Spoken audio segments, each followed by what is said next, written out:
Hey, what's up, guys? It's Bakes, and thank you for joining me for day number 17 of my 31 Days of Horror. Today's movie is actually one I'm really excited to talk about. I've technically seen this movie once before, kind of. I watched it for the first time actually not too long ago, but the thing was, I put it on really late at night. I was already pretty tired, so I was falling in and out of sleep watching this one. There was some parts that I kind of remembered, but for the most part, I fell asleep during this movie. So when I was picking something to watch for day number 17, I was like, you know what, might as well chuck on this one again, watch it from start to finish and see how I like it. And as I said, really excited to talk about this movie today.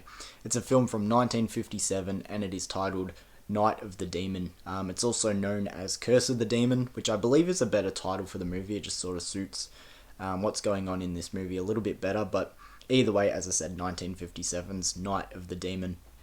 I'm really excited to talk about this one, as I also mentioned. But before we get into my thoughts of this movie, we'll quickly go through the plot for this one. So the movie opens with this American psychologist in England. His name's Henry Harrington. And he's doing this work to discredit this notorious occultist named Carswell. And he ends up dying, so his colleague takes over for him, who is our main character in this movie, John Holden. I'll be referring to him as Holden for the rest of this review because that's what he's called in the movie. So he arrives to sort of take over his work and, puts in this effort to discredit this occultist, again, named Carswell. He ends up meeting Carswell, and Carswell claims to put this curse on him and says after 3 days or something, you're going to die and you're going to have this grisly, gruesome death. And he pretty much gives him that warning, and then the rest of the movie is counting down the days and seeing who is right and who is wrong. So that's the plot for this movie, and let's get into my thoughts of 1957's Night of the Demon. So firstly, I really like the opening to this movie, which I briefly brought up there before in my intro, but there's actually two openings kind of in this movie. The first one is there's this narration while we're looking at this sort of Stonehenge setup, and I really like it because it first of all sets up the atmosphere for the rest of the movie and it sets this tension. And I thought that was really cool. But then it gets into the other opening, which I brought up before, the curse's previous victim being Henry Harrington, who, as I said before, is our lead's sort of co-worker who is meant to be doing this sort of study on Carswell. But he ends up passing away and we see what happens to him. And it does sort of, in a way, spoil what's going to eventually happen, but we're not 100% sure if there's something going on behind the scenes or if we are actually needing to believe what Harrington is seeing. But I really like the opening. I just think it's such a cool way to open this movie. And it actually, as I said, sets a really cool atmosphere. And for a movie that is from the 50s, it's actually pretty creepy and there's a lot of unsettling moments in this movie. And I think the intros that we have here really set the pace for it. And I think it's a good place to start. So as I said before, this movie was surprisingly pretty unsettling and pretty creepy, and for a movie that was a throwback, it was really stuff that I didn't expect to be right at the forefront, but as I said, right away it creates this atmosphere and this tension and suspense that carries the whole way through. But not only that, this movie is also a lot of fun, and where I want to start with the fun is with our lead Holden in this movie. By all means, he's not overly charismatic. If anything, he's pretty stock standard for a lead that we get in a movie around this era. There's nothing really thrilling about him, but there is just something likable there, and the way that he goes about his business in this movie is pretty entertaining. So first of all, he's meant to be doing this investigation on Carswell, and he really doesn't have much of an investigation going on from my point of view. His plan seems to be just be skeptical of everything and flirt with this chick. Like, that's pretty much his game plan. And that's where the suspense and fun come into play in this movie and actually work really well hand in hand because, as I said, Carswell has told him, you have this curse on you, you have 3 days to live, and then you're going to have this grisly, gruesome death. And Holden seems to be in no rush. He is not breaking a sweat at all. Even as I said, he's got this chick that is sort of accompanying him around, and she's going, oh, you've got 2 days left to live, like, aren't you nervous? We got to figure this out. And he's just smoking a cigarette. Maybe we go to dinner. And it's like, what? He's like flirting with this chick. He really doesn't have much of an investigation going on, as I said, but it's so much fun. And as I said, that's where the suspense and fun really comes into play. And us as an audience knows what's going to happen after 3 days because we've seen it earlier in the movie. And yeah, this tension just gets built and built, and it adds to this fun being the movie. And I love how early on Holden is already sort of second guessing stuff, but he keeps it to himself because he's meant to be, this skeptic and he's meant to be disproving everything. It's actually really fucking funny. Like, there's this part in the movie, I think it's actually where he first meets Carswell, and Carswell gives him a card and there's handwriting on it. And then Carswell walks away and he double checks the handwriting and it's gone. And he's so hung up on it, like, plain as day, it was there and now it's gone.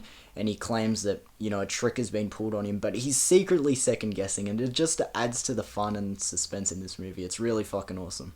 I do want to talk about some more fun stuff before moving on to the more serious stuff to do with the story again, because this movie is pretty unintentionally funny, and I don't mean that in a negative way where you sit there and go, oh, how dumb is this movie, because the movie actually is pretty well made, and I feel like it does, for the most part, get across, what it's trying to get across. It's just more so the matter of, it is an older movie, and some things, don't feel the same as they would have, back in the 50s. So there are a few moments that are unintentionally funny, which I do want to get into, as I said, before I move on. There is a seance scene in this movie, which, before I get into the fun of it, again, it creates this really creepy atmosphere through plenty of moments in it. There's a medium there, the medium's wife, this other lady that we meet through the movie, Holden, and as I said, this lady that's been accompanying him around. They partake in this seance. Holden is obviously skeptical to it, he doesn't want to be there. But as I said, creates this really cool atmosphere. But then they put on this record to play in the background, and the two ladies start breaking out, like almost opera singing, like really melodic, and they start singing like Cherry Ripe, Cherry Ripe. And I'm sitting on this couch watching it, trying not to fucking piss myself. It is so fucking funny.